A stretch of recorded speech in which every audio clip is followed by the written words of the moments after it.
Hello, everyone. Welcome to Strategic Boardroom. My name is Mark Dolfini, and you are here because you are wanting to learn about strategic planning, and that is not up on my screen yet. That would have been a great intro if I had the slide ready. You'd think I've done this enough times where I actually have this stuff ready. It actually is ready. I just didn't bring it up on the screen. And ready? Take two. And you are ready for strategic planning. There we go. Ta-da. All right. It's really good to see you. Thanks so much for joining me. I am a little bit more casual today because it is freezing outside. And although it is a little bit warmer today, I haven't been outside. It says it's in the 40s now, but man, this morning was brisk. So if you were, I'm broadcasting here from the Midwest. So let me know where you're from, and would be interested to hear about where it is that you are, what you've got in mind in terms of business, what it is that you're looking for, maybe what you're looking to get out of today. So I've got a bunch of people that are going to try to make today's session. They've been messaging saying, man, will I get the replay? Yes, you will get the replay. If you signed up through Eventbrite, you will get the replay. And for just a quick shout out to the folks over there at Eventbrite, they do such a fantastic job of getting this stuff promoted and getting it put out. So if that just to give some love. If you have any sort of, I get nothing for endorsing them, by the way. They don't even know that I'm doing it, but they do a really good job. So if you're interested in additional events that I have coming up, go over to Eventbrite and follow Strategic Boardroom, and that way you can see what other stuff I've got coming up. I've got stuff coming up for the rest of this week and into next week already. So, and then stuff already booked out into February. So if you're interested in any of that stuff, please let me know. Hey, Carl. Carl from Georgia, very good. I feel like I've seen you before, Carl. Is that true? I don't know. I feel like I've seen your name before. All right. Well, it's good to see. Let me know what kind of line of work that you're in as well. So what we're going to do, we're going to get into strategic planning for business owners, and we're going to go ahead and get started because we've got a lot of information to cover. And yeah, I thought I've seen. I feel like you're from Atlanta. If I'm, of course, Atlanta's gigantic, but I feel like I've seen you here before. So good to see you. All right. The what we're going to be covering, just a quick piece of housekeeping that we're going to cover real fast, and you guys have heard me say this before if you've been in my sessions, is try not to multitask, because what I'm trying to do is get you to train your brain just like I have to train my brain for not multitasking. The stuff is going to be there ready for you when you get back. Just try to train your brain into focusing on these things that I'm going to be showing you. And some of this is going to be a little bit of a repetition. Especially if you've heard me talk about this before, we're going to be going through the systems approach, the psychology approach, and just different things, but there's going to be additional things to consider for your strategic planning. So there's going to be additional things, and I don't want you to miss stuff if you happen to be multitasking. So if you're joining me, looks like we've got a few more people joining us. Welcome.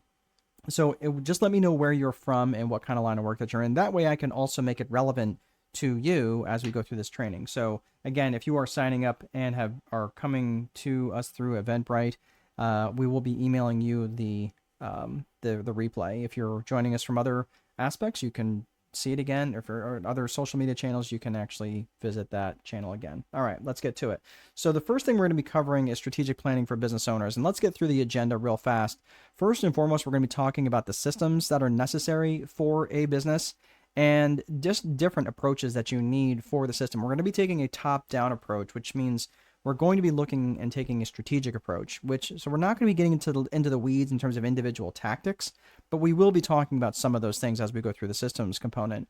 Then from the systems side, we take this psychology, right? So it's an S&P approach to looking and formulating your business. So systems and psychology, those are the two components to business as a strategist that I take. So we've got Michelle Hostetler, Minneapolis, grant writer, sort of. Okay, very good. Well, welcome. And you guys are having a heck of a winter up there. So I'll just put it that way. So I hope you are, hope you're weathering all that storm, political and otherwise. And stay safe, Michelle. I'm glad you could join us today. So we're talking about, we're taking the systems approach and of course the psychology approach. And then we're going to be talking about the 4 core functions of business, which have to be true in every aspect of business. And now we're going to be talking about the strategic plan, and strategic planning is really important. And there's going to be, I'm just going to be talking about different aspects of the strategic plan that you need to be considering. And then of course there's some different resources to set you up for success for beyond today, right? Because this might be the only interaction that you and I have, and I want to make sure that you are set up good on a good trajectory after we get done with our time together today. We've got a few other folks saying where they're from. Jamie is from San Pedro Garza, Garcia. Wow, NL, New Mexico, or NL, Mexico.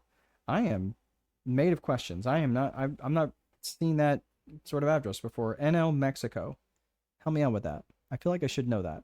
Advisor and consultant. Well, Jaime, it's good to see you. Thank you for being here. And we've got Rudlin, Ottawa. Excellent, Rue. Glad you can make it today. Mick is Dow. Jeez. Hey, John. Good to see you. From Darwin, mate. On it, driver. All right. Jaime. NL is Nuevo Leon, the state. Oh, okay. Sorry. I apologize. I don't know Mexico that well. I actually have never been there. I've been so many different places. I've been in like 22 different countries, and of course Darwin, Australia, from our buddy. So just so you know, this guy, his name is John Duffy. He is I don't know why he's showing up as Mick Jackson. He and I used to fly together in the Marine Corps, and he's joining us from Facebook. So it is really good to see you, brother. We do need to catch up. I found my cover from when we were down there, the one that you sent me. So thank you for that, by the way. I was thinking about that the other day. All right, let's get to it. So we're going to be getting through a lot of different things in terms of strategic planning, and we're taking a strategic approach, which I know that sounds a bit militant, but as you know, obviously I'm a jarhead, a fellow Marine, and I do take a strategic top-down approach, and that's actually something that I used to help with when I was in the Marines. As part of strategic planning, as navigators, that's what we used to do. Is we would just mission planning. That was a big part of what we did, and working with the rest of the crew and other squadrons and whatever it was we were putting together. So it's taking a top-down approach to your life and your business. And we're going to be talking a little bit of components about your life today, and not necessarily from a life coaching perspective, but just so we can create a business that's in alignment with this business that we're trying to create, right? We don't want to create a business that we chain ourselves to, because that just sucks, right? We're not looking that's just not what we're looking for. And I've been down that road, and I can tell you that that's not worth it. Rue says, Rulin, Ottawa, Canada, entrepreneur and small business owner. Very good, Rue. If you feel like getting a little bit more specific about that, Rue, let me know. I mean, if you have ideas for a specific business, let me know. That way I can make this planning session a little bit more individual to you as well. So again, if you're joining us, let me know where you're from and what line of work that you're in. So keep in mind, again, we're taking that top-down approach, and part of planning, it also involves creating a timeline, and that's not something I've ever really talked about in any other sessions. And we're going to be talking about creating a 3-year business timeline and how to break that down into its individual components so that it's not just so overwhelming. So you can break down these very tangible steps into daily actions that you can take every single day. So we're going to be talking about that. So when we're talking about taking a business approach to your business, we're talking about a systems approach and a psychology approach. So first and foremost, we're going to be taking the systems approach, which I wrote about in the Time Wealthy Advantage, which is just over my right shoulder here. And that is the book I just published back in May. That and its whole array of books that came after that. I published 5 books last year, and all of those, this main book and the 4 guides that are, if you're interested, if you live in the States, if you live in the U.S. and you'd like a signed copy of those books, you can go to strategicboardroom.com and you can buy the book there, and I will even sign it for you. In fact, let me just put the URL, boardroom.com. I think that's right. So I will put that there. Let me make sure that nope, I did not spell that right. Don't go to that one. Can I edit that? I can't go to that one. Hold on, let me see. Nope, I'm going to delete that comment because I don't want you guys to go to that URL. It does not go anywhere. All right. So let me do this. Strategicboardroom.com. This is really hard to type when I'm off center here. There we go. Okay, that looks better. All right, so strategicboardroom.com. So if you go to that URL, that will, if you go right to the main page in the very front, you can buy the books, and I can sign them, send it to you here in pretty short order. So Thank you, Jaime. You are being helpful. Strategicboardroom.com. That's right. It's in the very front. So you want to click on that. You I can send it to you. However, if you are international, honestly, the best way to get those is to order them through Amazon. It's gonna be the best way just because their fulfillment is set up for all that. So thank you, Jaime. You are very helpful. Um, Carl said superfood. That's right. Now I'm remembering you. Superfood, organic smoothies, and teas for disease prevention and improvement. Thank you, Carl. I knew I had seen you before, and that is hard to forget. So thank you for putting that up there. Okay. So the reason I'm bringing up this book is not to promote the book or anything like that, but I just want you to understand if you are trying to go deeper in the Viper methodology, that is a resource you can do if you are interested. But let's get into the Viper framework. The Viper method is an acronym for vision, infrastructure, process, execution, and reporting. And we're going to go through this from top down in your life and in your business. So this is going to be really, really important as you are unpacking things. Janelle is from Vancouver, financial advisor, educating families on establishing investment strategies that benefit them and their families tailored to the individual needs. Perfect. I love that. Very good, Janelle. Thank you very much for joining us today. And then Eileen is tuning in from Mill Creek, Washington, as a residential interior designer. Excellent. Very good. I've worked with interior designers before, and they're a lot of fun. Really good folks. All right, so let's get to vision first and foremost. So vision is made up of two components, and that is made up of personal vision and business vision. So again, for those of you who may have heard this before, hang in there because this is going to be a little bit different than what I've covered before. And there's also a business vision component that I have not brought up before that I'm going to be talking about a little bit later on, and that is the timeline. So just hang in there. Even if you've been through this before, I promise you it will be worth it. The personal vision, okay, because again, the vision encompasses two different aspects.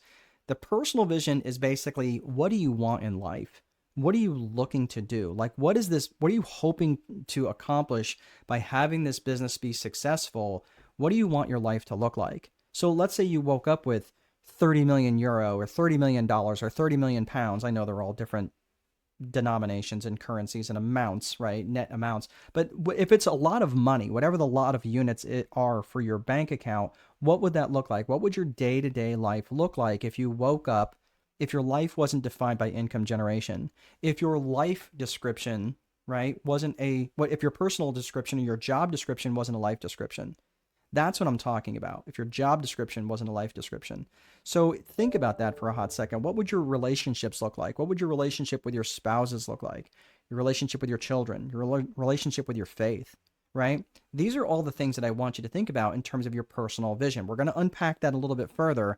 But the main question that your personal vision is going to ask is, okay, where do you want to go? Where do you want to go in life? And it's really important you be as specific as possible about that.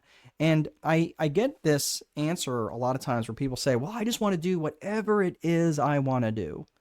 And I'm like, okay, then let's go by the process of elimination. Do you want to jump naked out of an airplane holding a baby shark? Like, no, that sounds ridiculous. Okay, cool. Then let's take that off the list. And I know that sounds a little crazy, but the problem is if you keep your options open too much without narrowing down in some areas, and I'm not saying you can't leave things open for exploration. That's not at all what I'm suggesting. But what I'm suggesting is when you leave that too open, you end up choosing nothing. And this was highlighted in a really good book called The Paradox of Choice by Barry Schwartz. I think that's his name, Barry Schwartz. And really smart dude. And he understood that we as a society, just in general, just Americans, Canadians, North Americans, Europeans, all across the board, people from Australia, all of these people who have all these different choices. Now that we've got 19 different types of beans that we can buy, we are much less satisfied than we used to be even just 10 and 20 years ago because we have so many choices. This proliferation of choices has made us actually less happy. It's made us less satisfied. So it's about narrowing down those choices that you want, and of course leave some room for exploration if you want, okay? But really dial into what you want your life to look like. Now, once you've done that, then you can say to your business vision, okay, cool, how are we going to get there? Let's reverse engineer a business that's going to deliver that for us, right? That way we're not doing and involved in a business that we might hate, that will deliver this personal vision. But again, we're spending so much time at work. why not enjoy what it is that we're actually doing? And here's the problem, and the danger in creating a business vision without ever giving any thought to a personal vision is that you end up creating a life that exists to serve the business. And I've heard this many, many times. Again, I've sat in masterminds and been around many entrepreneurs and who are extremely successful, netting 6 and 7 figures per month, and their life was a shambles. Their home life was a disaster. And they were, you know what they were more worried about? They were more worried about making an extra comma in their bank account. That's what they were most concerned with because they had never actually given any consideration to their personal vision. So just a quick thing to consider when you're putting together a personal vision. And I really like this concept of a 100th birthday speech because when you're putting together a 100th birthday speech, and let me just pull over and park here real quick. We've got a lot of people that just joined us. If you have just joined us, please let me know where you're from and what line of work that you're in, so I can try to make this relevant to you. So it's not just me blathering on and making it not necessarily out of context for you. I want to make it contextual. So please let me know where you're from if you're just joining us, if you have not done that already. So what we're talking about is creating a personal vision, and this is a really good exercise for creating a vision that is going to be relevant to you. So this is where you come up with that 100th birthday speech. So you're turning 100 years old. I want you to think about this. What exactly would you say? Who would you want to be in the room? What message would you want others that are in the room to carry outside the room, right? And then what would you want others to say to you afterwards, after you were done speaking, after you stepped down from the podium?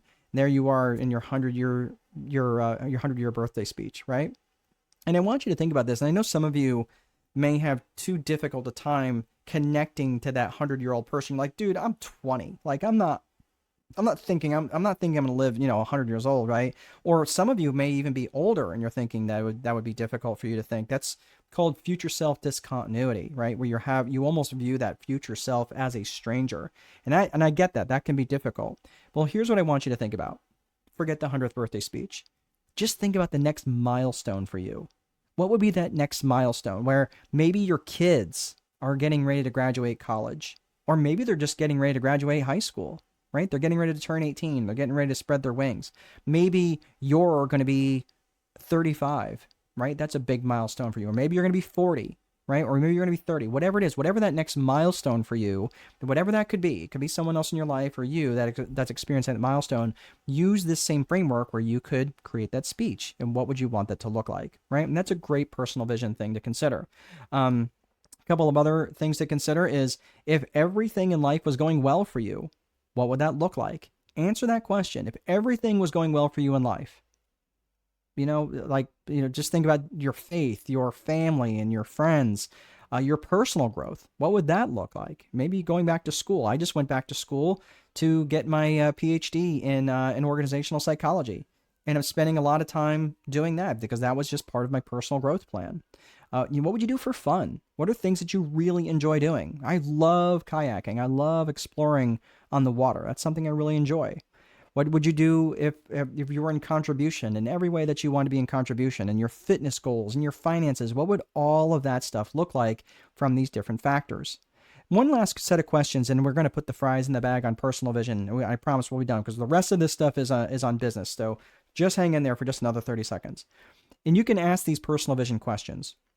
If your marriage or romantic relationship was ideal, what would that look like? Again, what is your vision for your marriage? What is your vision with your relationship with your significant other, right? And write that down and maybe even read that to that person. Give them a copy. Let them know what your vision is. That way it's not a secret. That way you guys can collectively work towards something and let them have a vision for what they see the relationship should be.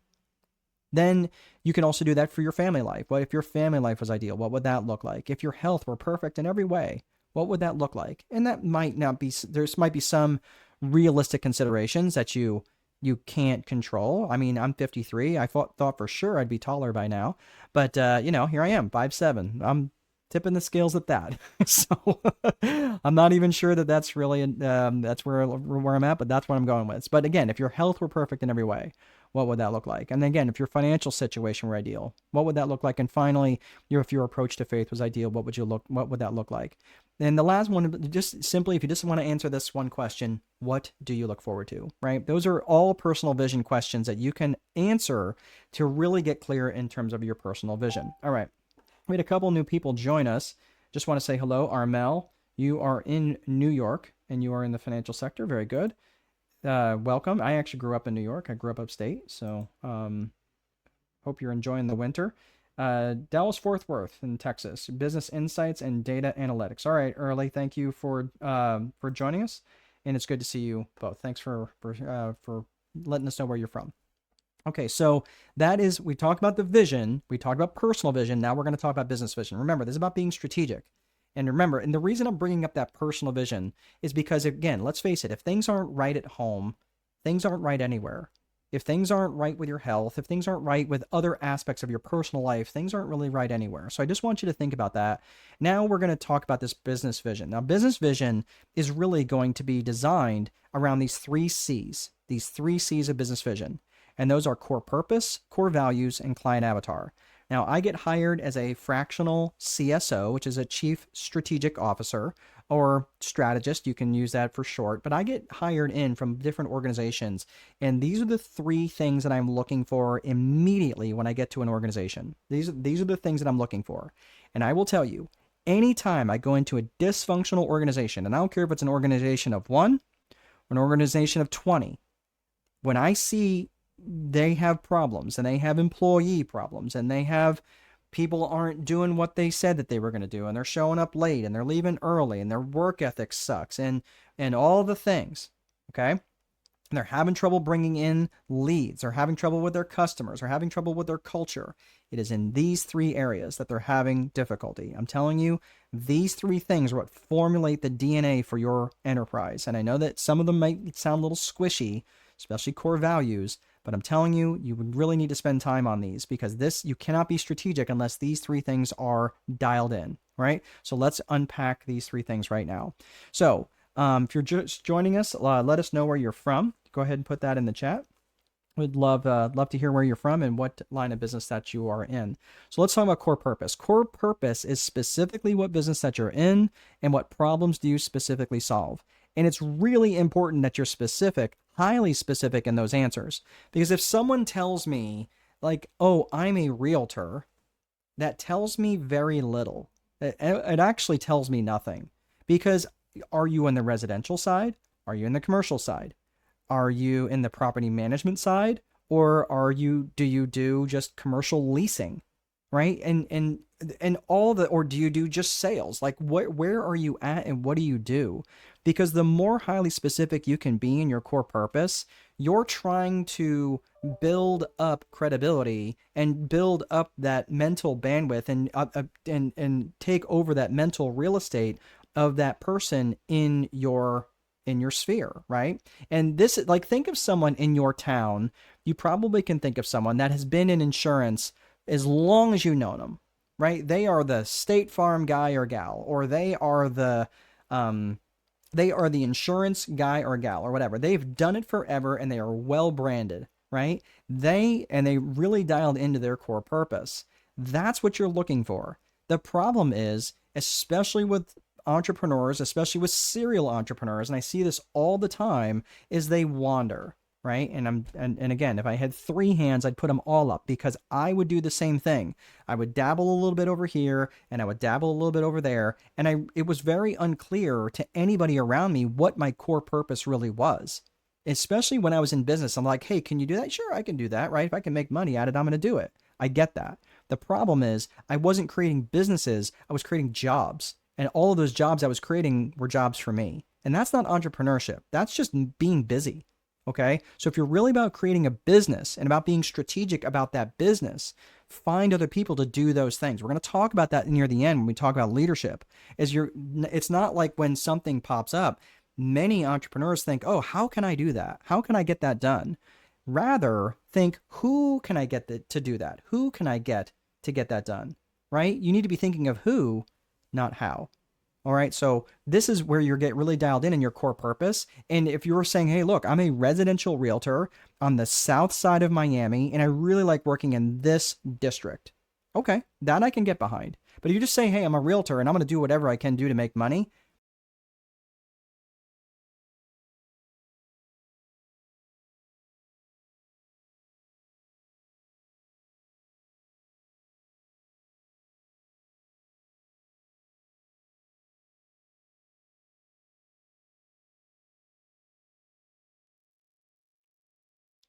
Okay, sorry guys. I am not sure what happened. I just saw that StreamYard gave out on me.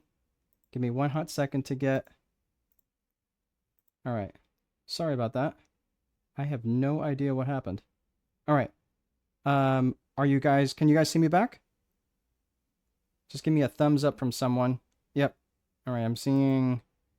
All right, Lakeisha, you are Chesapeake, Virginia, home care agency, non-medical transportation. Very good.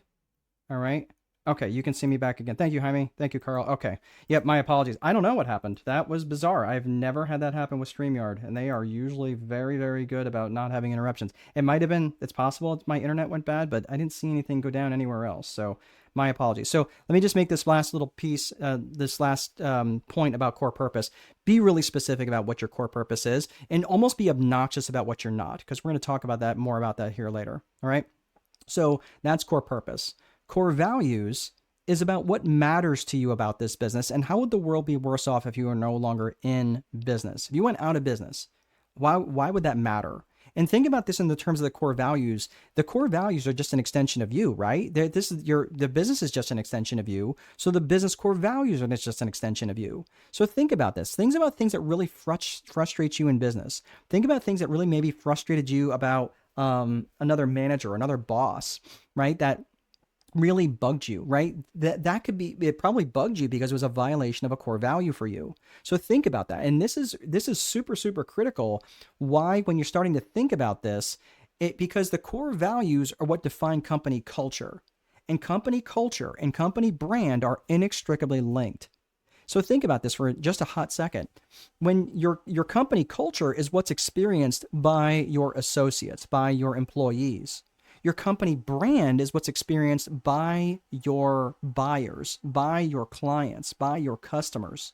Make sense? So you cannot divorce company culture from company brand because those two things are inextricably linked. So when you have well-defined core values, that is what starts down that chain.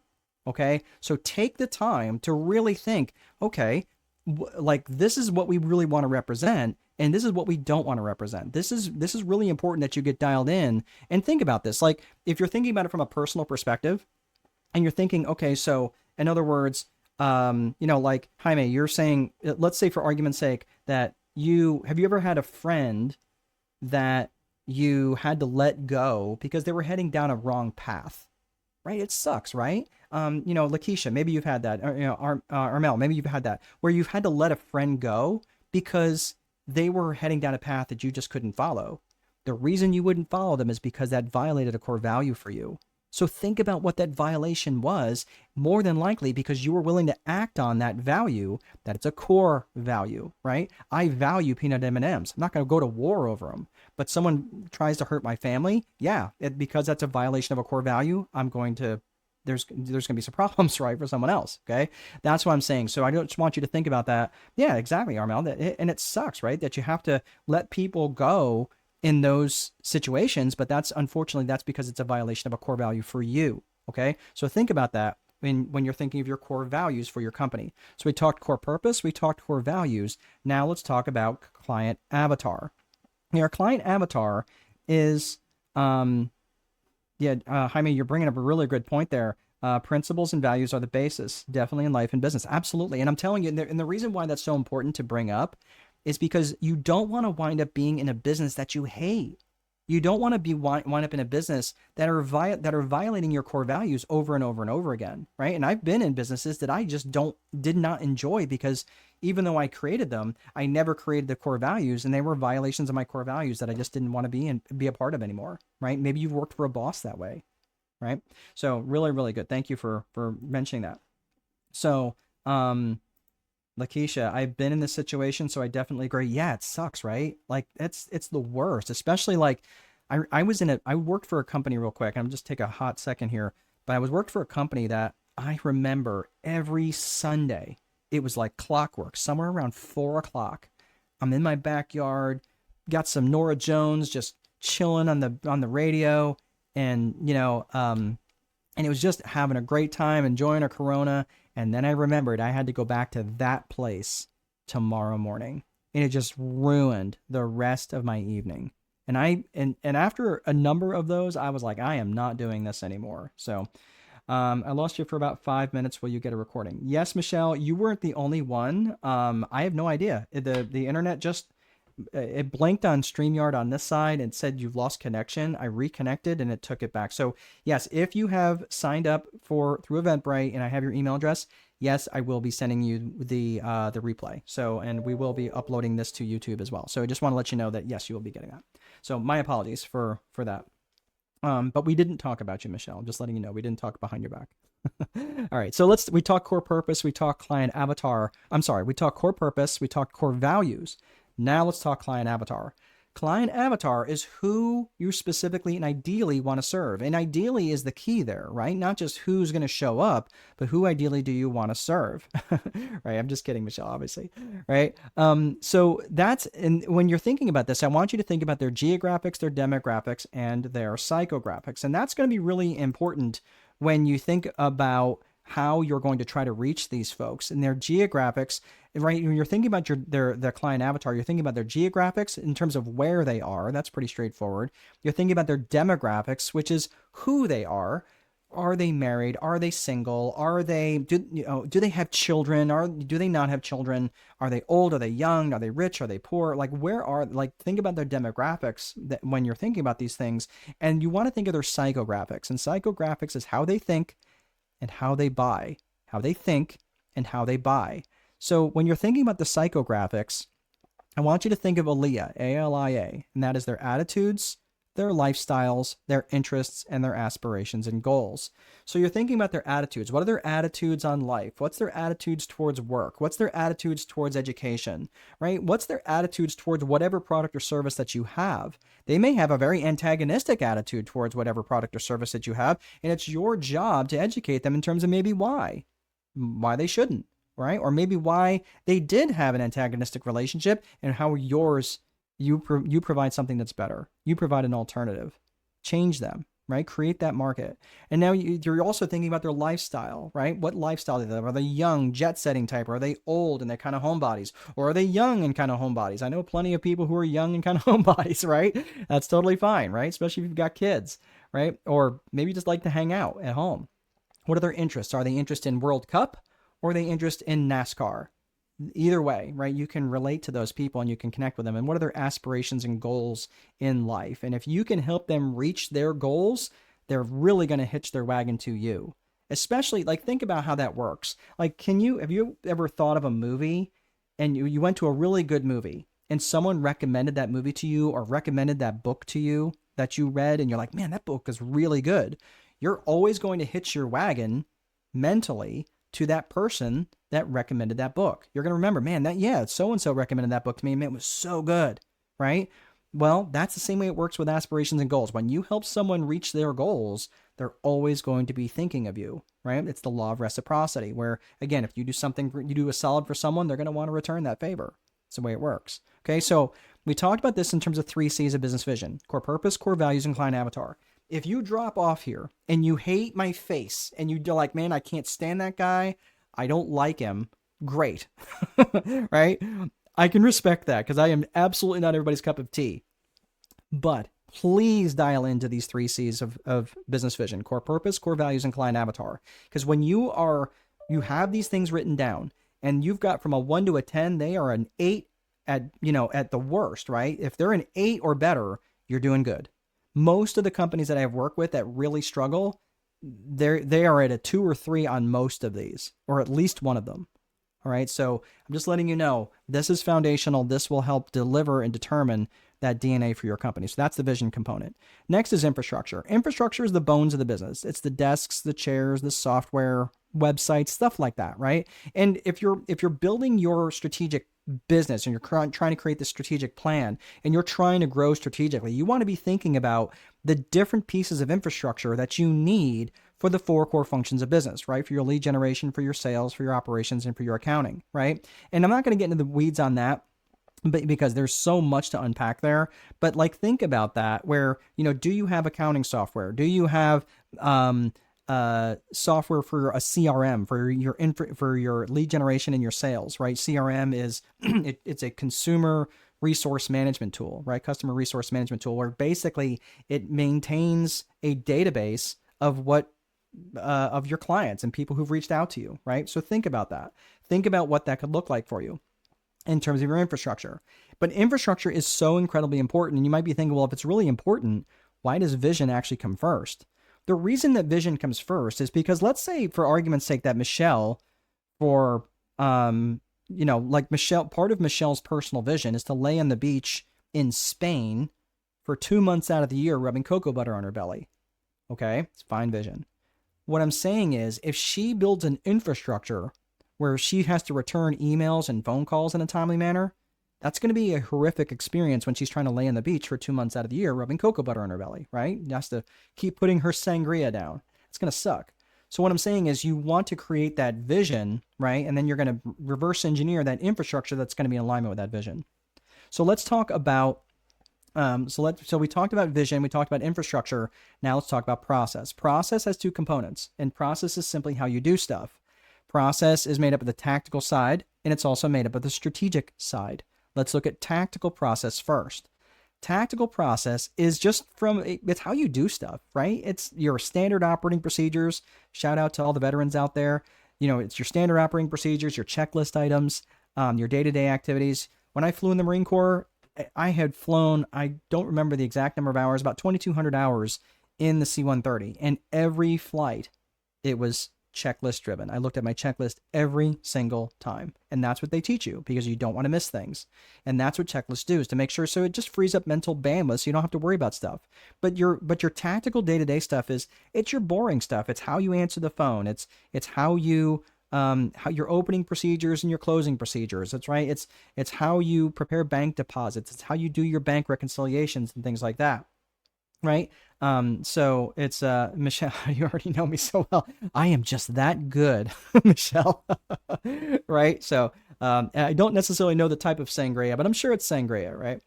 So all of the tactical, processes that you're going to be putting together, this is the stuff that I want you to think about from day-to-day perspective. Okay. Now, if I draw a little box around infrastructure and the tactical part of process, that's the systems component. Okay.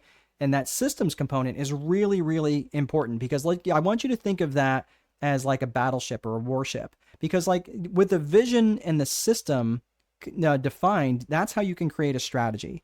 Okay. So think about this for a hot second. Let's go back to that analogy where you have the battleship is your infrastructure and your tactical process. You've got this ship that's moored to the harbor, right? And you want to take it out of the harbor, right? You want to go out and make some trouble.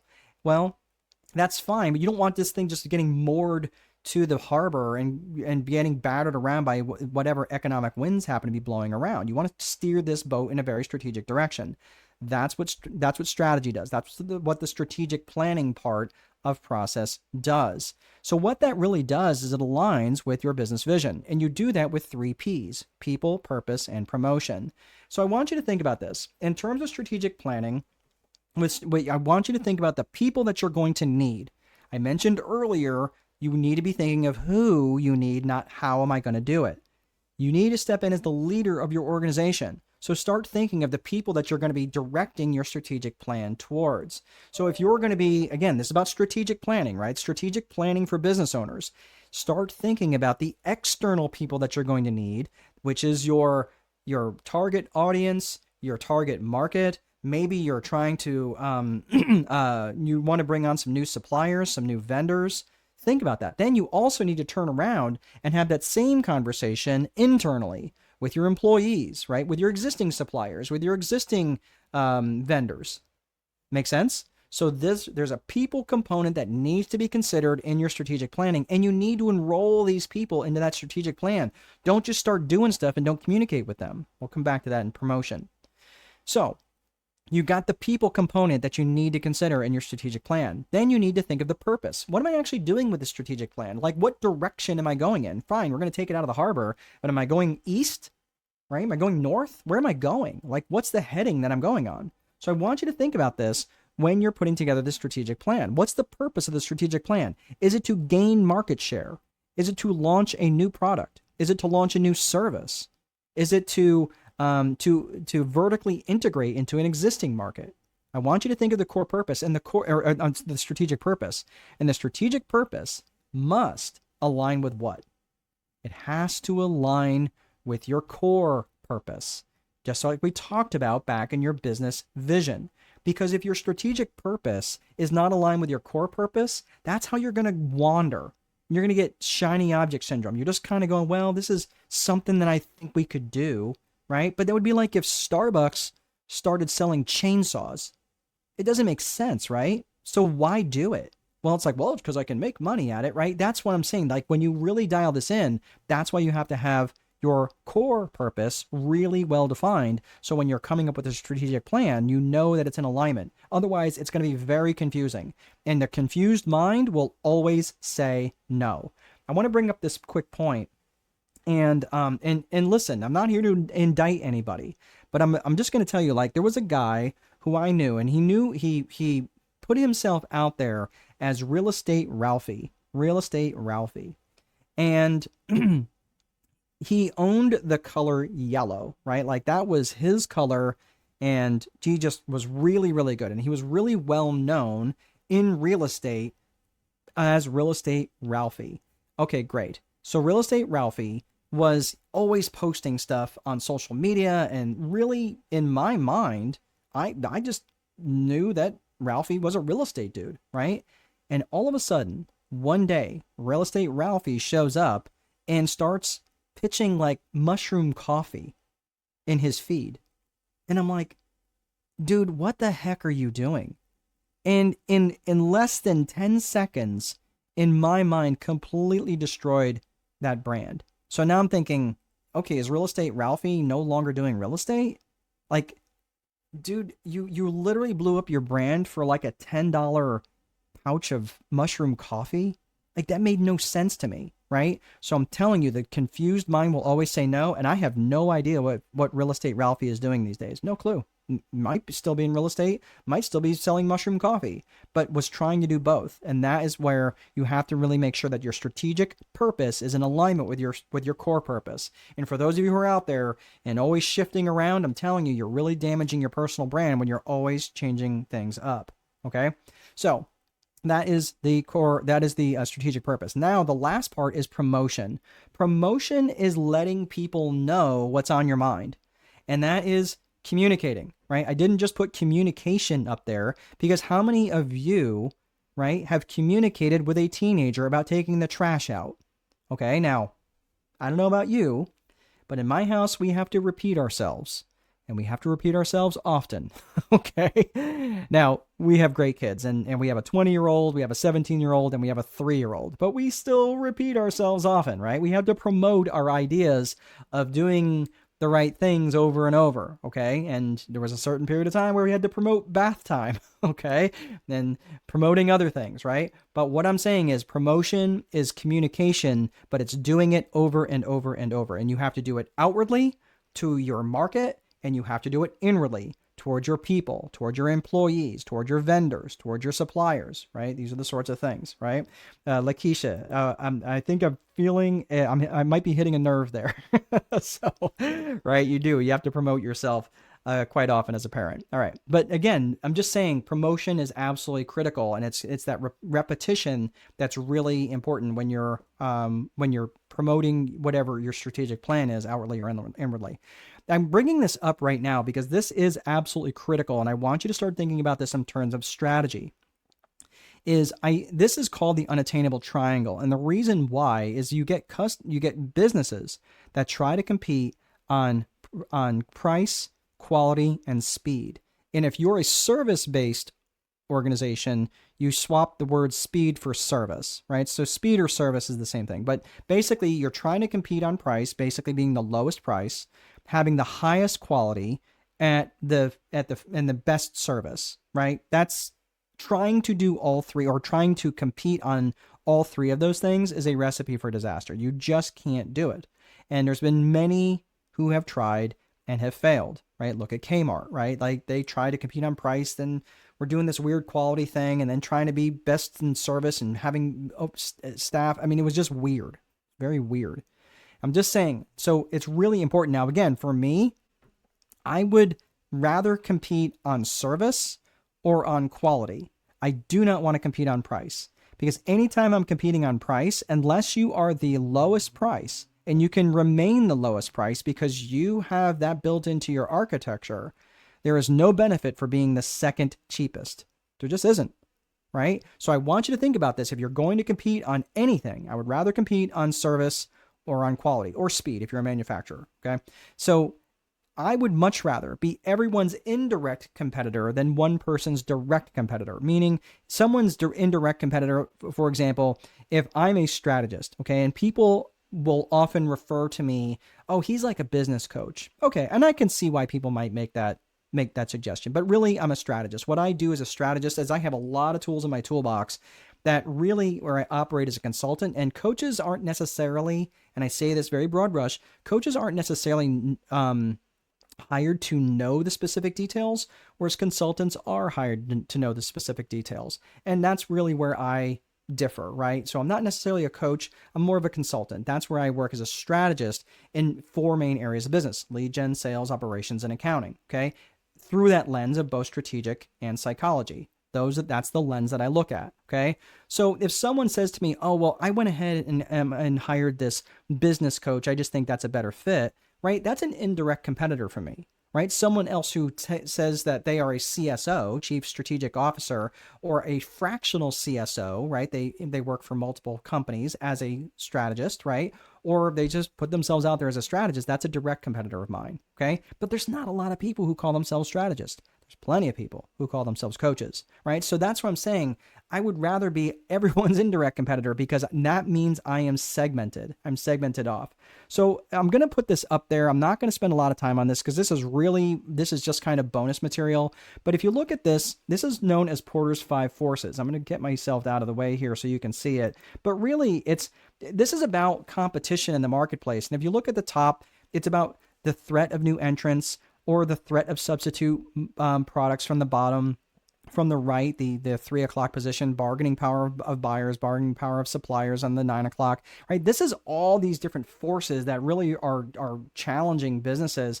And I don't want to get into the weeds on this, because really it's just kind of a college level thing. But this is really where people really start competing in their business. And you've also got that existing rivalry among competitors that goes on. So these forces always at play in a market, and you have to consider these things when you are formulating your strategy, right? But here's the thing, and I want you to think about this. This is why it's really important for you to differentiate yourself in your market and differentiate yourself in your strategy. We'll talk a little bit more about that here in a minute.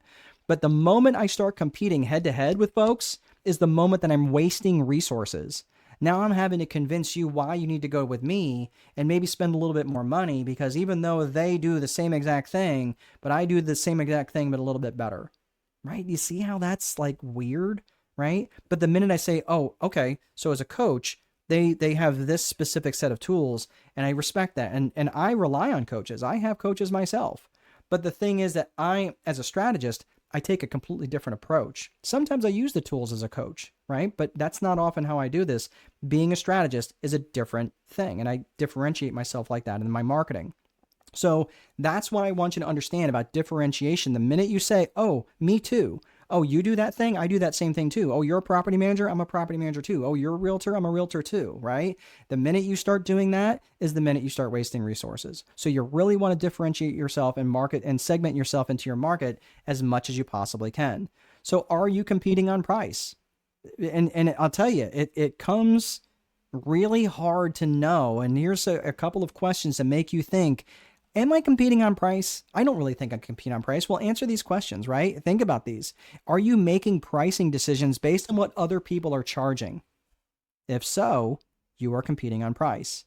Are you offering discounts for low value or no value reasons? Hey, it's Taco Tuesday, so come buy my magic potion, right? Whatever magic potion you happen to be selling. Really? You're just because it's Tuesday, you're offering a discount, right?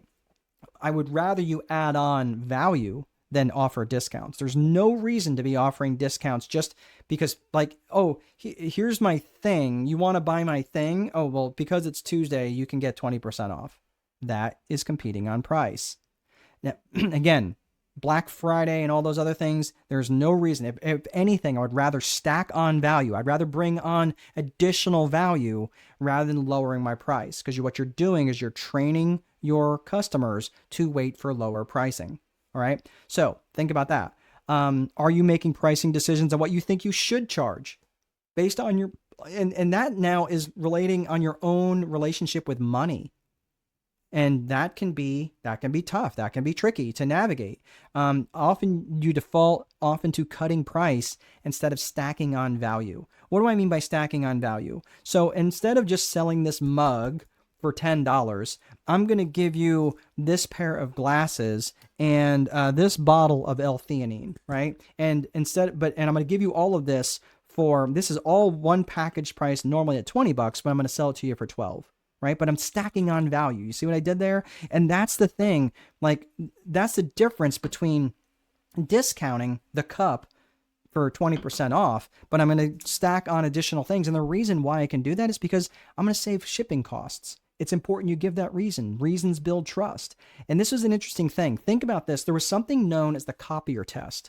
The copier test. And what happened is there was a group of researchers out of Harvard who they asked a researcher to go cut in line, and they went, and this is back in the day when people in libraries were making lots of copies, and they would go up and they say, "Excuse me, can I cut the line?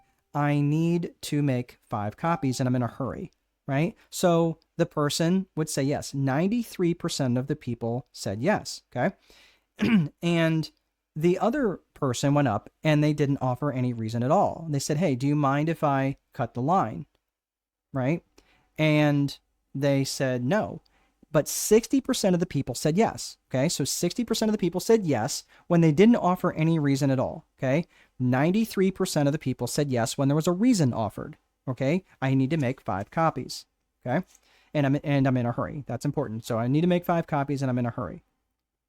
The last researcher went up and they said, "Hey, do you mind if I cut the line because I need to make some copies?" So there's no new information. Obviously, you wouldn't be getting in line. There's no new information here, okay? 94% of the people let that person in. 94% of the people let that person in line, even though all they did was offer a reason.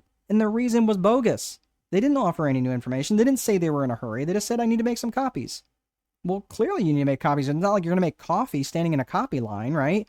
So they didn't offer any other information. The only difference was they just said, "because." That is so important. So if you're going to stack on value, okay, it's important you give them a because. Look, I can give you these things for a lower price because I'm going to save on shipping, right? And let's face it, you're probably going to come back and order these 2 things because you're going to need them, right? And because you're going to need them later, I can not have to market to you over and over and over again, and I'm going to get to save some pricing. Make sense? So you offer reasons, and even though the reason might not make complete sense, the fact that you offer a reason does matter. Is that making sense? So reasons are really, really too good or too important. So it is too bad the internet connection is so bad. I get a little and then you're gone. I don't know. Is anybody else having difficulties? I'm sorry, Michelle. I don't know if it's on my end or yours, but you will be getting a full replay on this. So I'm seeing the recording here, but I promise you'll get the replay. All right, so hang in there. So how do you avoid competing? Well, don't assume that everybody wants the lowest price, right? If you have to start and think about this for just a second. If you just assume that everybody wants a lowest price, Would you lower your price? Jasmine is saying that she is fine with the internet, so it might just be where you're maybe go out and come back in, Michelle. So I'm not sure. It might be going on in your end. Um, so I apologize for that. Don't assume that everybody wants the lowest price. Again, would you want the lowest price if you were shopping for a heart surgeon, for someone that you really care about? Or maybe for yourself, right? Do you want the cheapest heart surgeon? Like, hey, like, hey, we'll give you your heart surgery, or the best heart surgery, or the cheapest heart surgery money can buy. Like that sounds terrible, right? Or the fastest heart surgery, right? Hey, we'll do your heart surgery in 30 minutes or your money back, right? That sounds terrible, right? Or would you want the best heart surgeon, right? So don't just assume that everybody wants the lowest price. That is not the case, and it's actually not always the case. In fact, it's rarely the case that people always want the lowest price, as long as they know what they're getting and it solves their problems. Okay, this is why it's important that you differentiate yourself with your core purpose, your ideal client avatar, and your core offering. Your core offering is what is part of your core purpose and what you're delivering for your client avatar. That core offer is really important so they know, again, this is an offer, right? This is the mug, this is the glasses, this is the L-theanine, right? So that is part packaged together. That's the offer. But how do you avoid competing?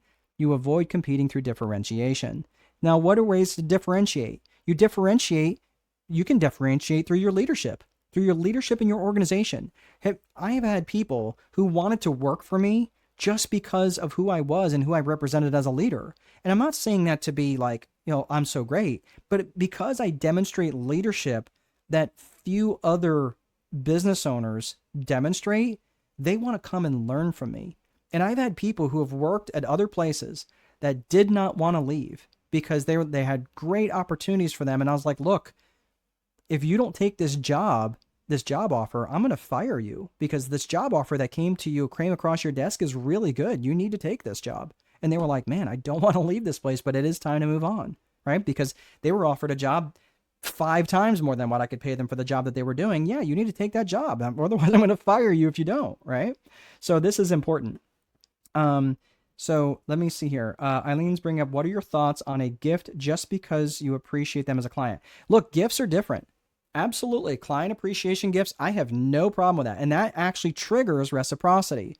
And that is really important. But if you're just, that is a completely different thing in my mind. Okay. And I do think that those sorts of things do build that exposure to your business, because again, it is not your client's job to remember you. So if you sent them something nice, that generally I wouldn't send them something that's always branded. Like if you send them something that's branded with your logo every single time, man, that's not a gift. That's not a gift. That they know that's promotion, even if it's really nice. But if you send them some Omaha steaks, well, make sure they're not vegan. But if you send them like a package of Omaha steaks just because you're appreciative of who they are, right? That's a nice gift, and I have done that for clients in the past. So think about that in terms of how you can put stuff out there that especially for client appreciation gifts. I find they want the best value. Yeah, and early, you're not wrong, right? I think the best value, and that's why you have to divorce price from value. Price and value are not there's no correlation at all. If I can sell you something that I will guarantee will make you $100,000, could I sell that thing for $10,000? Well, yeah. Could I sell it for $20,000? Probably. Could I sell it for $200,000? Probably. Okay, because if you're guaranteeing it's going to make 100 grand, and then you go, well, I've got the formula, and I could probably make 2 or 3 of these sales. I'm going to get my money back after the second sale. Yeah, and he's still guaranteeing it. Okay, yeah, I could probably say $200,000. But my point is that that's where you're divorcing price from value, right? You can't connect those two. Okay. I'm vegan. That's right, man. I am zinging them today. I'm really landing. I got Michelle on the beach drinking sangria in Spain. Very good, Eileen. All right. So, and yes, I agree on the branded goods. Yep, excellent. So The other thing that you can differentiate is your through attributes. And attributes, think of like Burger King. That's having it your way, right? For a customized fast food burger, or the ultimate driving machine, right? That's BMW, right? That's for car enthusiasts who love to drive aggressively. Think of those different attributes, how you can differentiate yourself. Being first, right? Being the first in the market, or being the oldest in a market, right? Having heritage. Either of those two ways are ways that you can differentiate yourself in the market, or how you produce your thing, right? How you maybe, create your brand of thing, how you produce your thing, right? Like, again, how I produce my product is through the Viper framework, the vision, infrastructure, process, execution, reporting. Like, I look at that, and that's proprietary to me. Someone else can use it. They might probably change up the words, I suppose. But my point is that's proprietary to me, right? So how I produce my results, I look through that lens on everything, right? And then and how those deliver through the 4 core functions of business. So that is ways to differentiate. How are ways to not differentiate? Price, unless you are the highest. I'm sorry. Like, if you're trying to differentiate on price, again, if you can be the lowest and you have the ability to maintain being the lowest, then fine. I just don't see it as a competitive advantage to remain there. Personally, I would rather work with a higher client avatar and not do that. But again, there's plenty of people who sell based on price. People who sell donuts do really well, right? Because it's kind of counter-cyclical. So think about that in terms of price. Being customer oriented, what does that even mean, right? Like, quality of service, like, that doesn't say much. That's the default setting, right? Saying like, we want satisfied customers, right? Like, that doesn't say anything. Having satisfied customers, let's think about it. Let's think about the time when you went out to a restaurant with your significant other, and you were sitting, and someone brought you a menu, and they took your order, and they brought you food, and the food was okay, and they came and checked on you, and you said you're fine. They refilled your water, and you ate, and you left. You paid the bill, and the bill was reasonable, and you left, and you never gave it another thought. That's because you were satisfied. That's because you were satisfied, and nothing more. What I want is a raving fan. I want people to be like, that's my guy. That's my gal. Oh my gosh, that place was so amazing, right? That's what I'm talking about when you're creating raving fanatics about your business, right? So being customer oriented, that says nothing, right? Oh, we've got the best service. Do you? Right? Like, do you really have the best service? Because if you don't have the best service, then people are going to challenge you on that, right? So don't put this stuff up and just make it empty words, empty rhetoric. That's not going to get you anywhere. Be really specific about how you do those sorts of things. And keep in mind that something that someone else can easily replicate, right? Like, all of us on this call can get in the cleaning business in the next 25 minutes. We can, everyone on this call, we can collaborate right now and be in business. I'm sure someone on here could create a website for us. I'm sure someone on here could run out and buy some cleaning buckets and some cleaning supplies. I'm sure someone else on here could order business cards. I am sure someone else could get a phone number set up, and we could be literally up and running in the next hour, right? So think of how differentiated that we are in the cleaning business, right? Not at all, because if you look back at Porter's 5 forces, there's very little barrier to entry. So if someone else can easily replicate these things, that is not a way to replicate. That is not a way to differentiate. Again, when we're talking about the tactical and the process, this is about the process part of the Viper framework in terms of the tactical and strategic. So let's get to the execution piece. I'm going to speed this up just a little bit. When you're looking at execution, and this is really important, I'm not going to spend, because this is really about a strategic planning. I do want you to think about the things you need to execute on, because this is a great quote by General George S. Patton. A good plan violently executed now is better than the perfect plan executed next week. So think about that. And the reason why you need to be thinking about execution is because most plans fall apart in their execution, right? And that is really, really important. So, and the reason they fall apart in their execution is because you have too many priorities. I love you guys as my fellow entrepreneurs and business owners, but all of you have that to-do list that has 37 items that you're going to get done today. Right? Right? Like, yep, I got my 30, so I'm going to do them all today, right? Are you really? Well, the fact is that when you have too many priorities, it has the same impact as having no priorities. And that is why I suggest you come up with a daily 5. And that daily 5 is up to 5 highly specific actions that you can take that are going to move the needle toward your vision or your strategic plan. One of the two. So this thing right here is part of my daily 5, right? Now, for me, daily 3 works really, really well because I'm not stressed out. I'm not overloaded. When I have daily 5, man, I am running hot, right? But when I have 3 things I need to do, this is one of my daily 5 things, or daily 3 things to do in terms of lead generation, letting people know and demonstrating what it is that I know, what it is that I can do. So think about that in terms of what it is that for you. If you're trying to expand market share, how are you going to go out there and let people know and demonstrate your competence? Okay.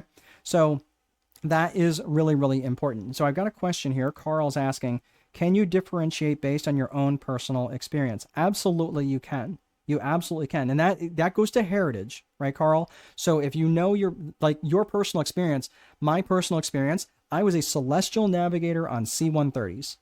And because I was a celestial navigator on C-130s, I knew how to learn how to use a sextant. I had to learn all sorts of geometry to do these sorts of things. But I also created a mindset on how to look at things expansively and detail-oriented. It was just the nature of what it was that I learned how to do that.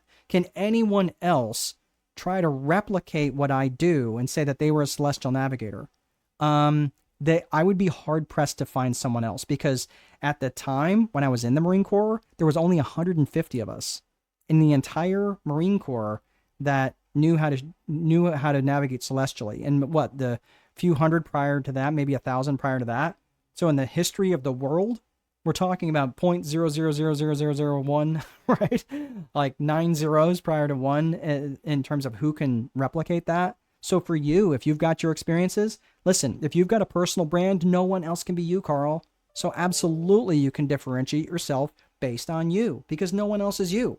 And don't try to be someone else, right? Be you. So I love that you asked that question. I think that is absolutely brilliant and a great way to differentiate yourself. So let's look at that last component, which is reporting. And reporting is just basically tracking your lead metrics and your lag metrics. Your lead metrics are your actions, your activities, your daily 5. Your lag metrics are the results of those actions and activities. So if you're looking to get a number of sales per month, you don't have any direct control over that. You do have direct control over your actions and activities, though. So it does make sense to track your number of sales. It does make sense to track the number of leads you have coming in, right? Those are lag metrics. But the leads that you have coming in, the people who are responding to your marketing, all of those are based on your actions, your activities. Did you put out marketing material? Did you post 2 and 3, 4 times a day across different channels? Are you putting out good content? Are you putting out good direct response? Or do you have things built out on SEO? Right? Are you doing like whatever? Are you sending out direct mail pieces? Are you writing good ad copy? Are you testing the market? These are all things that are based on actions and activities. Okay. So really, really good. All right. So that is the Viper framework. That's the systems component.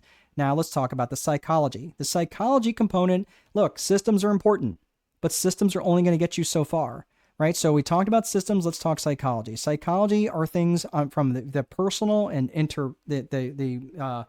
the personal perspective, right? The individual and personal perspective of psychology, and also the business and organizational side of psychology. When you're looking at the individual psychology, you're looking at things like self-worth and self-management and limiting beliefs, and even things like emotional intelligence. All of those things are related to personal psychology. Sorry, I'm losing my voice here. So that's the personal psychology. Is that important?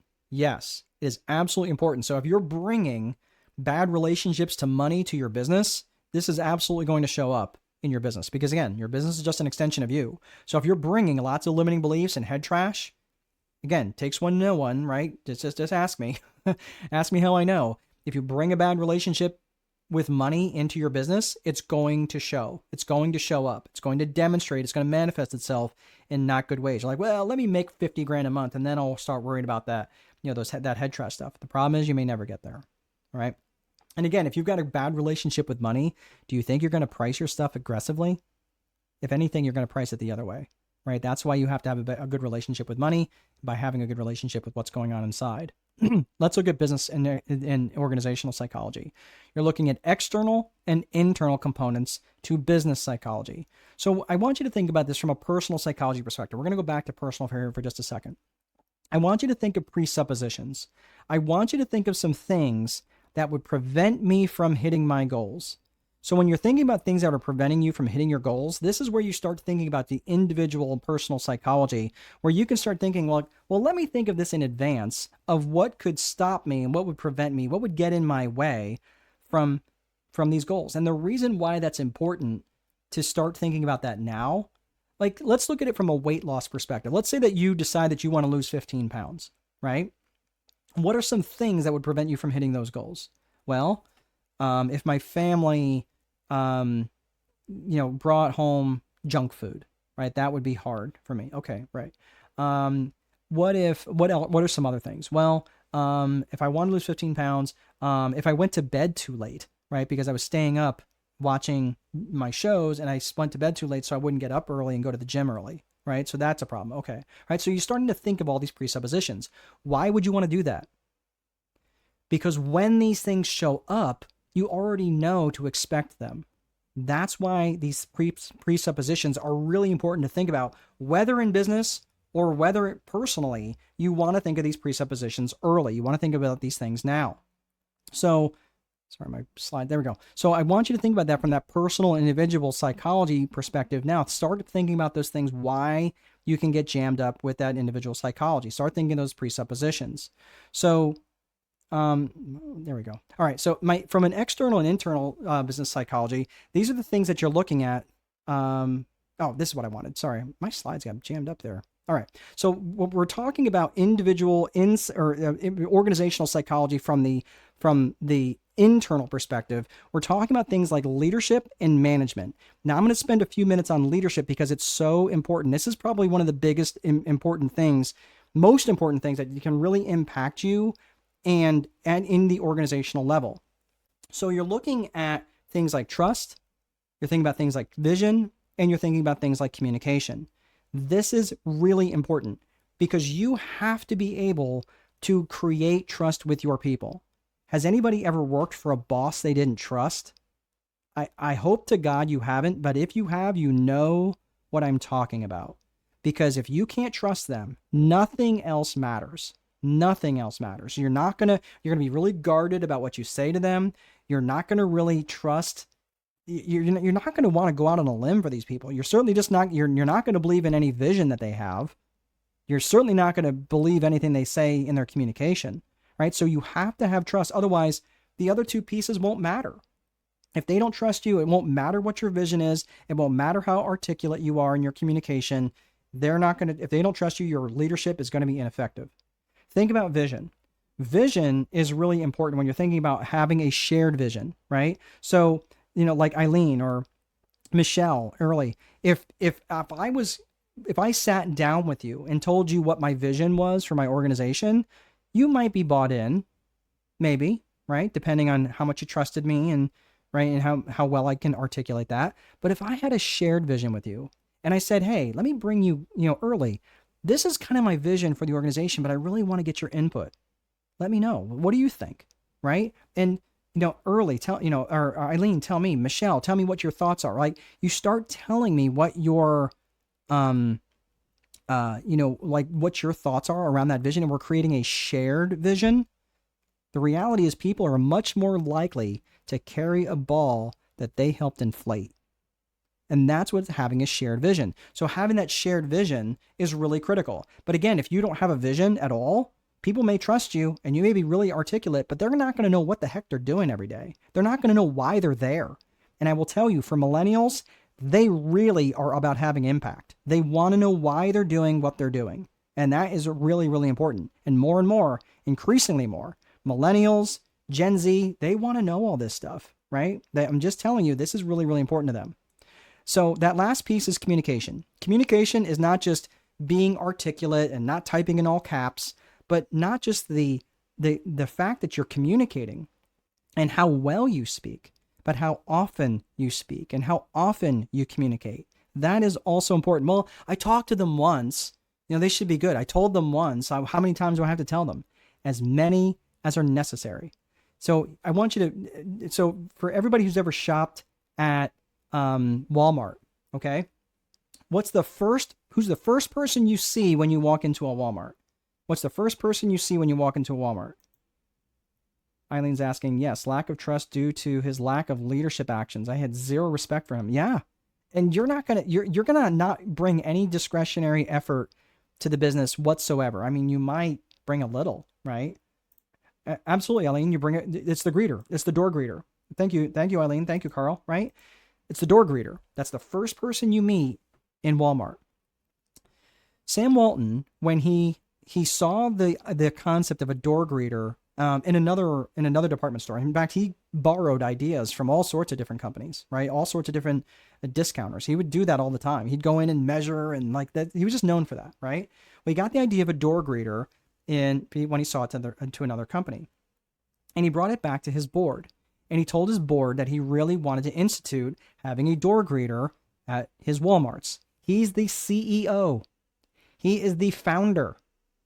And it took months of him repeating himself over and over and over until they finally said, man, he is not going to let this stupid door greeter thing go. We gotta start hiring greeters because he's not letting this thing go, right? He could have ruled by decree, but he didn't. He brought this up. He enrolled them in that vision. They certainly trusted him because Sam Walton was a very trustworthy person, and he communicated it over and over and over.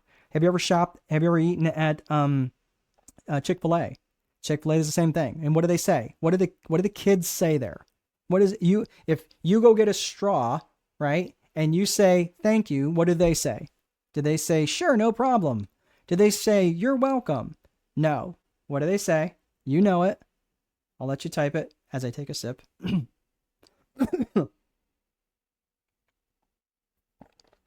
They say, see if someone comes up with it. I think you might be typing. All right. They say my pleasure. They say my pleasure. They don't say thank you. That took Truett, Kathy, months to get that. That's exactly right. Thank you, Linda. They say my pleasure. And spot on. Right. On it, driver. That's how they used to say, if we were flying an F-18, they would call them Hornet drivers down there. It's kind of funny. So Linda, yeah, they say my pleasure, right? They say my pleasure. And the reason in Truett Cathy, he said that for months until they finally got that into the stores. So I'm just saying you have to repeat yourself and be willing to repeat yourself often. So the leadership piece, this is something that I wrote about in Leader Boss around understanding about being caring versus candor and having too much caring versus having too much candor. So you really have to understand that having too much caring means that people are going to walk all over you. Having too much candor means that people are going to, they're going to treat you like a tyrant, right? So you have to have an equal mix of caring and candor. And this is the premise that I'm writing in my next book called Leader Boss. So does leadership really matter? It absolutely matters. And, there was a book that was written by Jim Collins where he identified level 5 leader companies. And John Maxwell called, high performing leaders, level 5 leaders as well. But these are the types of leaders that put their organization first. They put their people first. They're not putting themselves. They put themselves, if anything, they're in servant leadership type situations and positions. But these level 5 leader companies, they are significantly more profitable. They grew much faster. They had a very strong company culture. And guess what? They had a very defined set of core values. Oh my gosh, keeps coming back around like a bad penny, right? So these are the sorts of things that you have to consider. And this is just a quick graph that I'm showing you in terms of the the types of returns that these companies have had over 30 years. So we got about 10 minutes left on this. I want to get to the rest of this. I went a little long because I had some questions I was answering, so I'm just going to kind of hit the rest of this. But the people who have led the best places to work, these are companies that always make the 100 best places to work list, and they frequently represent the highest stock returns. So look at that. Look at your Googles, your Hiltons, your Marriotts, right? They're great places to work, and they are doing really, really well with their stock returns. So leadership makes a huge difference, because the truth is growth requires change, and leadership is what manages that change. So we're looking at business from a systems approach, a psychology approach. Now let's look at the 4 core functions of business, right? So that's the next element here. And this is a relatively short section, but it's a really important section when you understand the 4 core functions of business. And those 4 core functions are around lead generation, sales, operations, and accounting. And your customer's journey through your company happens in that order. So let me ask you, are all of these things the same skill set? No, they're not the same skill set. The lead generation is in your marketing. It's letting people know what it is that you're doing and what you're about, demonstrating your competence, demonstrating your core values, right? That's the lead generation. That's your networking. Right? The sales piece closes that conversation and it hands it off to the fulfillment piece, right? The operations. Then once that's done, the accounting tracks all of the numbers and collects the money. These are not all the same skill set. That's why you need individuals to remember the people component. You need to consider who you can hire to do these individuals and start firing yourself from these jobs as quickly as you possibly can, right? So now let's look at the strategic plan.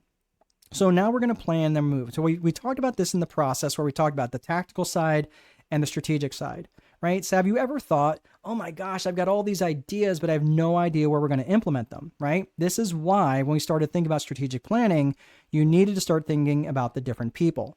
So what I'm going to show you here is something known as the 8 leadership dimensions. And this is based on a DISC personality matrix. So if you look at the top left, that would be your dominant type personalities. I'm not going to get into all of that because I originally had this in a leadership course, but I don't want to get into that. It'll take me about 20 minutes to explain it. But I'm just going to give you a couple of different things here. And I want you to think about where maybe you could land on this or maybe interpolate between the two, because there's some real strengths that you bring to the table, but there's also some weaknesses that you may have. So I'm just going to hit 4 of these just so you can kind of get a judgment in terms of where you might land. The pioneering type leader is at the 12 o'clock position. So that's a little bit of D, a little bit of I, right? So you've got your D's and your I's at the very top of the DISC personality matrix. Your dominant type personalities and your interpersonal type personalities. Your pioneering type leader has a very strong action bias, meaning that they often take action very quickly. They are often highly innovative, and they can be really persuasive. But here's the problem, and that's probably more like me. I'm very much a pioneering type leader. And the problem with me being a pioneering type leader is even though I can be very persuasive and people tend to like me, and I have a very strong action bias, the problem is I don't provide the support that's necessary on the other side of the motivation that I stir up. And that's something that I have to be careful about, because I'm like, hey, yeah, let's go there, rah, rah, rah. And then I abandon everybody. If that is you, you have to recognize that could be a weakness for you, okay? Conversations tend to be very one-sided, and they leave their followers behind. So let's look at the 6 o'clock position. That's the humble leader. That's the polar opposite of the pioneering type leader. And these are people who are much more intentional about what they do. They are very people-pleasing. They're very reliable. They love routines. But the problem with them is that they take forever to move on something. They may take forever to make decisions. And they tend to adopt the, well, if it ain't broke, don't fix it mentality, which can leave them very vulnerable to rapid changes in the marketplace, right? So, because they tend to take forever to move on something, remember that the speed of the leader is the speed of the team. The team cannot go faster than the leader. So if you take a long time to make decisions, you probably have to learn how to speed up and maybe make decisions a little faster. Let's look at the affirming type leader, that 3 o'clock position. These are people who are amazing collaborators, and they are warm. They're really good at building a supportive environment that makes them extremely approachable. They tend to have an aversion for conflict, though, and that means they avoid tough conversations. And they're much more interested in being relationship oriented than results oriented. So they don't really see the inefficiencies that might be really glaringly obvious to other people. So they choose not to address those problems because they don't want to resist. They're kind of resistant to change, right? They're resisting change. So that could be a problem for the affirming type leader. The resolute type leader is the one at the 9 o'clock position. And these are people who are strong-willed. They're persistent. They tend to give others courage in really tough times. They have no problem at all speaking their mind. And they love to debate, right? And they love to solve problems. And they're very highly driven towards personal mastery. Here's the problem, though. Everyone in their circle starts with a 1 in terms of trust. Okay, right? Like from a 1 to a 10, everyone's a 1. Like they trust nothing, they trust no one. They're naturally skeptical, and they have a strong opinion about how things should work. They do love to solve problems, but the problem is they tend to have very good personal mastery. That's something that they really enjoy. But again, they tend to work on their own with very little collaboration from themselves. So again, if that is more you have to recognize that you maybe need to be more collaborative. And you can fill in the gaps on these commanding, energizing, inclusive, and deliberate type leaders. But I want you to think about this from a strategic planning perspective. Start thinking of who you can bring in, not how do I do it. And just start thinking yourself as a leader, how you as a leader really need to start showing up differently. And maybe filling in those gaps where you're weak, okay? So, business vision timelines. Now, I'm just going to cover this business vision timeline here real quick. Jaime, I'm going to get to your question in just 1 second. So, in terms of the business vision timeline, this is the thing that I want you to start to think about. And again, we talked about the timeline, and I just want to make sure that you break this down. When you're talking about creating a business vision timeline, this is where you're starting to project out with your leadership. You're saying, hey, look, guys, this is where we're going to go. This is the vision that I'm trying to create. And this is where we're going in 36 months. And this is where we're going in 12 months. And I want you to think about this in terms of revenues, profits, and metrics. Think RPM. What are my revenues going to be in year 3, month 25 to month 36? What are my revenues, profits, and metrics going to be in 12 months? Revenues, profits, and metrics. And I want you to think about that from that business vision timeline. And here's the reality. Most people vastly overestimate what they can accomplish in 1 year and vastly underestimate what they can accomplish in 3 years. And that is the role of you as a leader, is to make sure that, look, make that 3-year vision, make it a knock the cover off the ball sort of endeavor. Because I want that to be a stretch goal.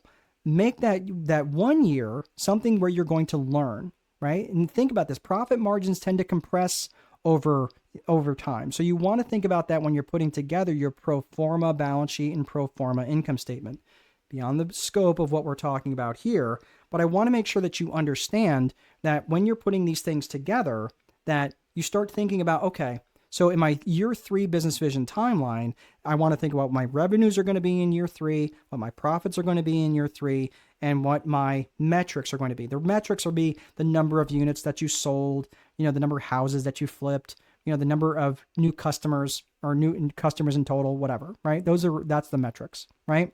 So when you're breaking down the business vision timelines, you're going to break them down from 36 months to your 12 months, right? We talked revenues, profits, metrics. Same thing with 12-month revenues, profits, metrics.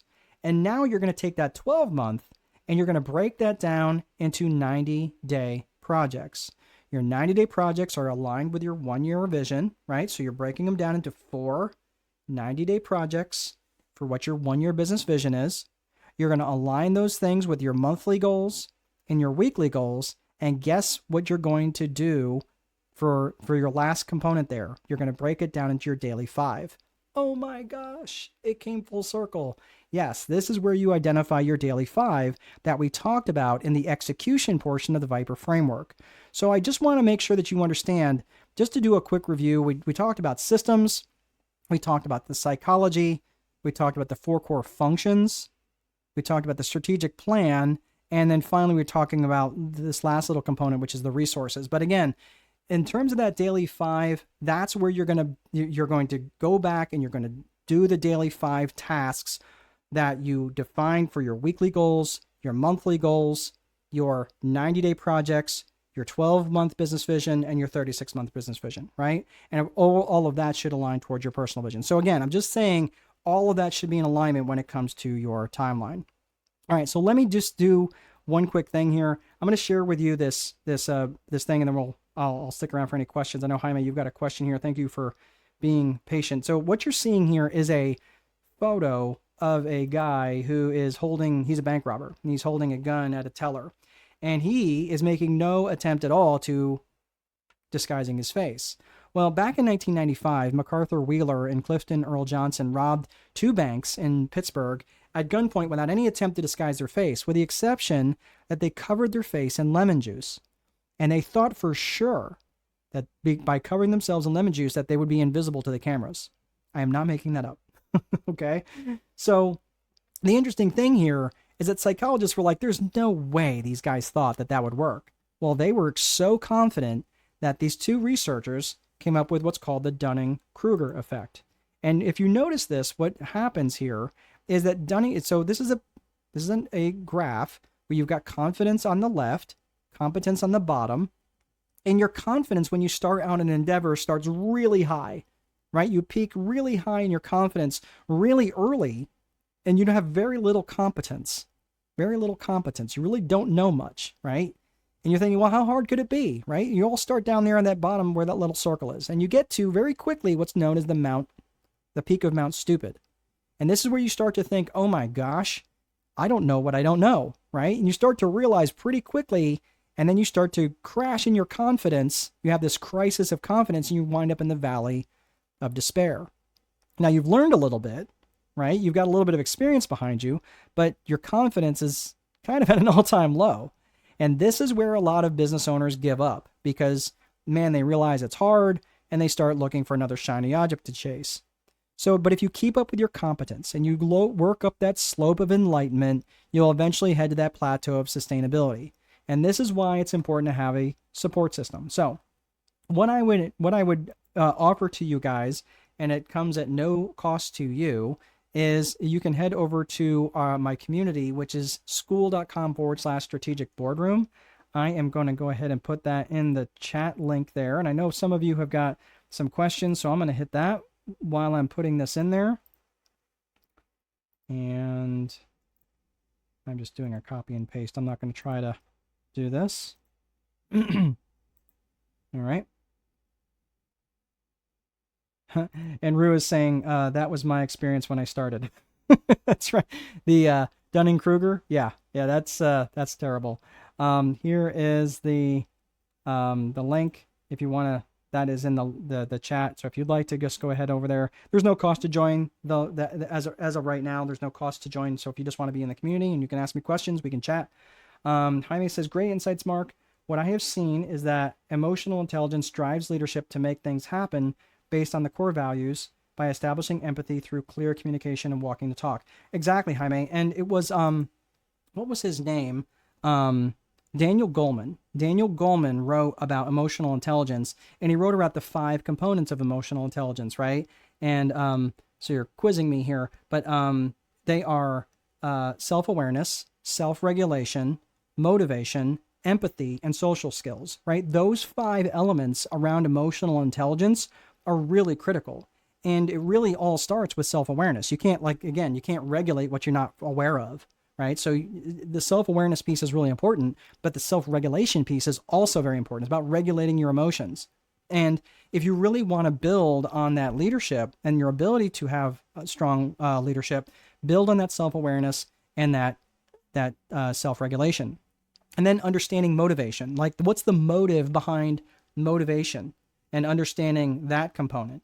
And then having empathy. That was another component that he talked about, is not just the self-awareness, not just the self-regulation, and certainly not just the motivation, but having empathy and being able to see what's going on through the lens of someone else. And then finally having the social skills that kind of tie all of those things together, right? So those 5 components that Daniel Goleman talked about are really, really good. So Carl says, excellent presentation, Mark. Much to digest. I'm grateful. Yep. Review the recording. Carl, it's good to see you again. I'm glad you were able to show up. All right, everybody. That is all I have. I don't see any other questions. And it has been an absolute blast. You guys have been such a fun group. Thanks so much for sticking around. Go ahead and head on over to the boardroom. Rue, I learned a lot today. Rue, it was an absolute pleasure having you here. And sorry for any internet problems that showed up. I don't. Cheers, mate. Absolutely. Let's make sure we catch up soon. Will there be another presentation? I've got another one tomorrow. If you want to go to, I don't know what that one's on. I don't. If you give me a second, let me see here. Let me see what that one is. I can figure that out here. If you wait 1 second here. I have another one on Eventbrite. If you want to sign up for that, that is Selling Without Fear. And I don't have very many people signed up for that tomorrow. So if you want to sign up for that, head over to Eventbrite, and you can search for it under Strategic Boardroom, and you can sign up there. So, in fact, what I can do, I'll put the link in the show notes here, or in the comments section. Give me 1 second to do that. There's that. So if you are looking for the replay on this, though, I will be sending that out. If you have signed up through Eventbrite, we have your email address. I will be sending that out. So there's that. Armel, you are most welcome. What I struggle with is, as the business grows, how do you hire people who share your core values? Honestly, you define them, and then you interview people. There's always 2 interviews early, and I've actually considered putting together a webinar around that exact question, because I always have 2 minimum. I don't care what I'm hiring for. I always have 2 interviews. The first one is a behavioral interview, and it's all based around questions around my core values. So it's just a very casual interview, but trust and know it is structured, because most of those questions that I'm asking are based around my core values. And I just gauge on how they answer those questions, because I feel truly that I can teach anybody a skill. I can teach whatever the skill is. I can teach a skill. I cannot teach people to be in alignment with my core values. So I really want you, once they're defined, then you can start hiring based on those core values. And guess what? Your evaluations are also your employee evaluations that you have quarterly or semi-annually or annually. Those are all based on around core values as well. Yes, they should have some metrics around their jobs and job set, but they should also have some based around their core values and their alignment to the core values. So hopefully that makes sense for you early. Thanks so much. Great session. Took lots of notes. Learned a lot. Excellent, Eileen. And the main thing, Eileen, is what are you going to implement? Like, what's going to be different for you? That's going to be important. So let's keep in touch. All right, everybody. That seems to be everything. We're going to put the fries in the bag. Thanks for everybody sticking around so much. And let me know what your biggest takeaways are from this. Put them in the comment section. And I will see you guys in the boardroom.